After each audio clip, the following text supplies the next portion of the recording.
तो प्यारे दोस्तों, प्रथम कोटि अभिक्रिया हो चाहे शून्य कोटि अभिक्रिया हो, इस दोनों में से एक फिक्स होता है बोर्ड एग्जाम के लिए। इसलिए आप लोग वीडियो को ध्यान से देखें और अंत तक देखें। जिस तरह से हम पिछले वीडियो में शून्य कोटि अभिक्रिया का समाकलित वेग समीकरण निकाले थे, उसी तरह हम आज इस वीडियो के माध्यम से प्रथम कोटि अभिक्रिया का समाकलित वेग समीकरण निकालने वाले हैं और एक एक चीज बारीकी से हम बताकर चलने वाले हैं। तो आप लोग वीडियो को अंत तक जरूर देखें। कैसे लगे वीडियो ये कमेंट बॉक्स में जरूर बताएं। तो अब अपना सेशन शुरू करते हैं। जैसा कि हमारी हेडिंग यहाँ पे पड़ी हुई है कि प्रथम कोटि अभिक्रिया तथा समाकलित वेग समीकरण। तो पहले हम जानेंगे प्रथम कोटि अभिक्रिया किसे कहते हैं। तो वे अभिक्रिया हैं जिनके वेग समीकरण में अभिकारक की सांद्रता के घात का योग 1 होता है, वो प्रथम कोटि अभिक्रिया कहलाती है। अब हम देखेंगे इसका समाकलित वेग समीकरण कैसे निकालना है। पहले हम मान लेते हैं, माना अभिकारक ए और उत्पाद मान लेते हैं पी। अब यहाँ पे देखिए दोस्तों, प्रथम कोटि अभिक्रिया और शून्य कोटि अभिक्रिया में थोड़ा सा फर्क है, बाकी सेम टू सेम वैसे ही है। अभी हम बताएंगे कहाँ पे फर्क है। तो यहाँ जैसे ऐसे मान लिए अभिकारक के और उत्पाद पी, तो पहले हम लेंगे टी बराबर 0 समय पर, अर्थात 0 समय पर। तो पहले हम यहाँ पे लिखेंगे टी बराबर 0 समय पर।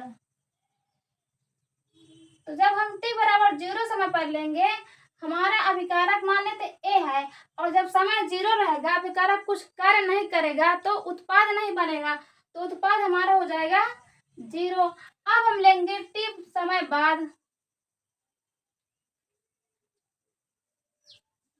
तो टी समय जब बाद लेंगे तब हम मान लेंगे यहाँ पे x उत्पाद हमारा बन गया है।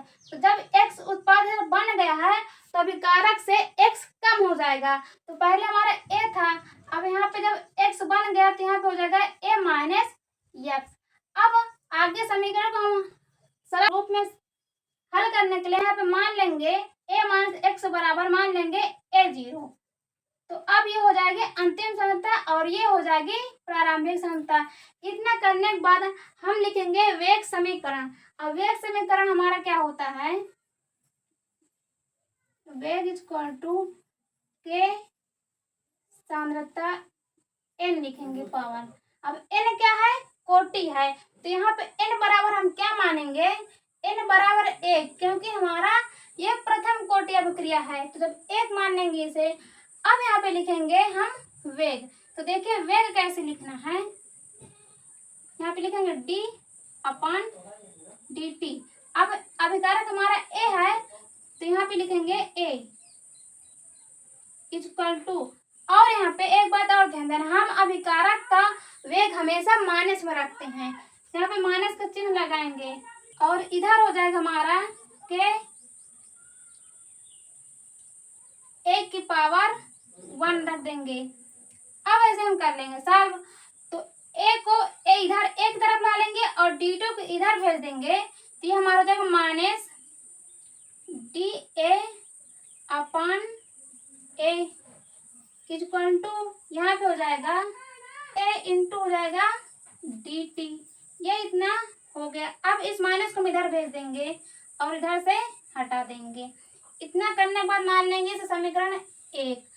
अब यहाँ पे फर्क क्या पड़ेगा कि जब हम शून्य कोटि अभिक्रिया करे थे तो उसका यहाँ पे जो घात था 0 हो गया था, तो यहाँ पे 1 खत्म हो गया था, लेकिन यहाँ पे घात 1 है तो ये बचा हुआ है। अब देखिए हम इसका समाकलन कैसे करेंगे। इतना करने में समाकलन करना होगा, तो यहाँ पे लिखेंगे दोनों पक्षों का समाकलन करने पर।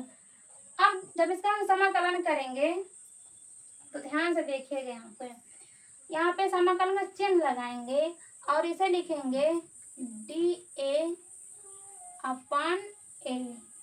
इस तरह से इसे लिखेंगे इक्वल टू माइनस के समाकलन dt। अब यहाँ पे लगाएंगे लिमिट। तो जब हम t बराबर बराबर 0 समय पर लिए थे, तो यहाँ पे लिखेंगे 0 और हमारा जो अभिकारक सांद्रता थी ए थी, तो ए लिखेंगे। और जब टी समय बाद लिए हैं तब हमारा यहाँ पे बना था A0, यहाँ पे लिखेंगे जब टी, तो यहाँ पे लिखेंगे A0 या बोल देंगे A0। अब इतनी बात आपको समझ में आ गई होगी। अब इसके आगे हम सॉल्व करेंगे। जब सॉल्व करेंगे तो यहाँ पे आ जाएगा हमारा, यहाँ पे सूत्र होता है, आप लोग ध्यान दीजिएगा कि समाकलन dx 1/x का समाकलन होता है log e(x), ये हमारा होता है सूत्र। यहाँ पे dx/1/x का जब समाकलन होता है तो log e(x) होता है, तो ये सूत्र भी आपको याद रखना है। तो जब इसका समाकलन हो जाएगा तो यहाँ पे हमारा बनेगा log e(a), और जो लिमिट है हम उसे इस तरह से लिख लेंगे, ये हो जाएगा इक्वल टू माइनस के। अब dt होगा समाकलन तो यहाँ बचेगा t, और इसका हम लिख लेंगे लिमिट t और ये गेट 0। अब इतना करने के बाद हम लिमिट को यहाँ पे लगा देंगे, तो जब लिमिट को लगाएंगे तो यहाँ पे देखिए ये हो जाएगा log e a0 minus log e a equal to minus k, इधर भी लगा देंगे लिमिट तो t माइनस हो जाएगा 0। ये इतना हो गया। अब इधर से हम माइनस कॉमन ले लेंगे, जब माइनस कॉमन ले लेंगे तो यहाँ पे हो जाएगा log e a इधर आ जाएगा और ये हो जाएगा माइनस log a0, ये इतना हो जाएगा माइनस में इक्वल टू माइनस के, और 0 खत्म हो जाएगा, बचेगा t। अब ये माइनस हो जाएगा कैंसिल। तो इसके आगे हम जब करेंगे तो यहाँ पे होगा log e a minus log e a0, इधर हो जाएगा के t, इतना हो गया। अब आप लोग इसका स्क्रीनशॉट इतना ले लीजिए, आगे हम अभी और करेंगे इसे। तो यहाँ पे आप लोग देखिए हमारा एक सूत्र और होता है log m minus log n equal to होता है log m की पावर n, ये ई लगा रहेगा बेस में, ये हमारा होता है सूत्र। तो अब इस आधार पे हम इसे सॉल्व करेंगे, तो जब यहाँ पे इसे हम लिखेंगे तो ये हमारा हो जाएगा log e, अब a ऊपर हो जाएगा और अपान हो जाएगा a0, ये इतना होगा, इधर क्या हो जाएगा के t। अब देखिए log e को हम हटाएंगे तो यहाँ पे हमें लिखना होगा, ये आपको ध्यान रखना है, log e बराबर होगा 2.303 log 10। अब जब log e को हटा देंगे तो हम इतना यहाँ पे गुणा करा देंगे, तो ये हो जाएगा 2.303 log 10 हो जाएगा, और ये हो जाएगा a/a0, और इस t को हम इधर भेज देंगे तो ये अपान में t लग जाएगा, यहाँ पे इधर बचेगा k, और ये हमारा हो गया प्रथम कोटि का समाकलित वेग समीकरण। ये इतना हो गया। अब देखिए अर्ध आयतकाल के लिए हम यहाँ पे निकालेंगे, तो अर्ध आयतकाल के लिए आपको केवल सूत्र याद रखना है। यहाँ पे तो यहाँ पे लिखेंगे अर्ध आयुकाल के लिए हमारा बन जाएगा के बराबर 0.693 अपान t², ये हो जाएगा अर्ध आयुकाल के लिए सूत्र। तो आप लोगों को ये अर्ध आयुकाल के केवल सूत्र याद रखना है। और ये के क्या है, यहाँ पे हम देखेंगे के क्या होता है, वेग स्थिरांक, तो इसका मात्रक क्या होगा, यहाँ पे हम लिखेंगे मात्रक इसका, यहाँ पे हम लिख रहे हैं, जहां लिखेंगे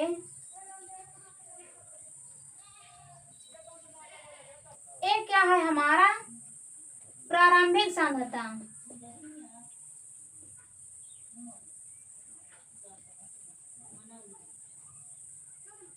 A0 हो जाएगा हमारा अंतिम सांद्रता,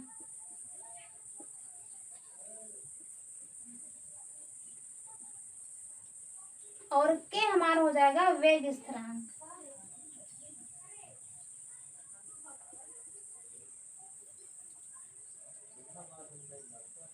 अब आप लोग एक बात और नोटिस कर लीजिए कि वेग स्थिरांक का मान कोटि पर निर्भर करता है। तो प्रथम कोटि के वेग स्थिरांक का मान अलग होगा, द्वितीय कोटि के लिए अलग होगा, तृतीय कोटि के लिए अलग होगा और शून्य कोटि के लिए अलग होगा।